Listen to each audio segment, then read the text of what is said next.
मुक्ताई खोत, सुमन खोत यांच्यासह परिसरातील महिला उपस्थित होत्या. आभार विदुला हेगडे यांनी मानले. Ritika traders building material supplier.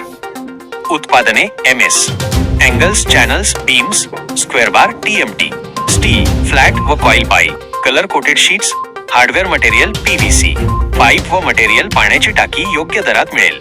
इतर साहित्य सिमेंट शीट्स, गोठा फरशी, GI तार, सिमेंट चौकटी, संडासचे भांडे, कंपाऊंड तार, सिमेंट खिडकी, कंपाऊंड पोल, काटेरी तार, shed pole, bison, plotting pole, lamination दरवाजे, cement wholesale and retail rate मध्ये मिळेल. पत्ता Rajiv Gandhi Nagar, NH4 highway, Kognoli G, Belgaum. संपर्क व्यक्ती राहुल पाटील, रितेश पाटील. संपर्क क्रमांक 9970690265 7204 7600265.